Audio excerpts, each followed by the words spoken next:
That night, the ground shifted. I hadn't imagined I'd be leaving my own home. I hadn't imagined I'd be walking away from a marriage I thought still had a chance, even if it was worn thin. But sometimes one careless remark, dropped at the wrong moment in front of the wrong crowd, is enough to erase years of effort. It all began at a dinner gathering, just a simple Friday night at our place. A handful of couples she worked with, her colleagues from the design studio. I wasn't thrilled about it, truthfully. My week had drained me dry. My boss had been breathing down my neck over deadlines, and I could barely summon the energy to fake smiles at hollow office banter. Still, I knew it mattered to her, so I scrubbed the apartment, set the table, even rushed out to buy that overpriced bottle of wine she loved. At first, everything looked fine. Laughter floated around the room, glasses clinked, and she was glowing, playing hostess with ease. I enjoyed seeing her like that, confident, magnetic. But as the evening dragged on, the tone shifted. The more she drank, the sharper she became with me. At first, it was tiny jabs. Cutting me off mid-thought, rolling her eyes when I spoke, laughing a little too eagerly when someone poked fun at me. I told myself not to take it personally. Maybe she was anxious. Maybe she was just trying to impress them. I've always been quick to extend grace. Then came the moment her coworker Mark, the smug one in the fitted shirt, brought up vacations, and someone asked if we ever traveled. I smiled and said, "We used to, before life got busy." She cut in instantly, "Yeah, before he turned into a boring homebody with no sense of adventure." Laughter erupted. I forced a smile, but the words lodged in me like glass. Soon after, someone asked who did the cooking. I said, "We both do." She scoffed, "Please." The last time he cooked, the fire alarm went off. This time I wasn't laughing. I sat still, heat creeping into my face. Around me, I caught the pitying glances.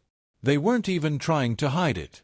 Then, as if to drive the knife deeper, Mark quipped about how patient she must be to live with me. And instead of standing by me, she smirked, lifted her glass, and said, "Patience is survival. Or you just tune them out." Something inside me cracked. I didn't argue. I didn't defend myself. I rose quietly and headed for the hall. That's when she called after me. "Oh, don't be so sensitive. If you can't handle it, the door's right there." Silence fell. Awkward, heavy silence. All eyes turned to me. I looked at her, and for the first time in ages, I didn't see my wife. I saw someone I didn't recognize. I gave a small nod and walked to the bedroom. No slamming, no yelling. I slid the suitcase out from under the bed and began filling it piece by piece. Shirts, jeans, charger, shoes. My hands moved slow, steady, as if each fold gave me clarity. From the living room came whispers. Someone asked if I was serious. I was. 10 minutes later, I walked back down the hall, bag in hand. The guests were still frozen in place. She stood, her face tight, uncertain. "You're actually leaving?" I met her eyes. "You told me to. And you said it in front of them. So, I am." She opened her mouth, but nothing came.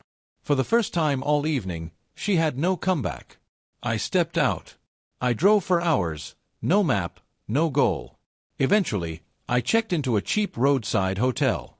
I lay on the bed staring at the ceiling, not sleeping, only replaying who we'd been, how often I'd excused the sarcasm, the digs, the chill.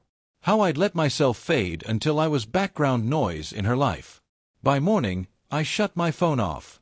Days blurred into a week. Calls, texts, emails stacked up. I ignored them. This wasn't a stunt. It was the first calm I'd felt in years. I stayed with my brother. He didn't press, just handed me a spare key and space to breathe. Slowly, I began again. I ran in the mornings. I caught up with old friends. I started therapy, not because I was broken, but because I wanted to learn why I had let someone hollow me out for so long. After 2 months, she sent a long message. Apologies. Said she only meant to joke. Claimed it was harmless, begged to talk. But the night she mocked me and pointed to the door, she never thought I'd walk through it. And she never imagined I wouldn't come back.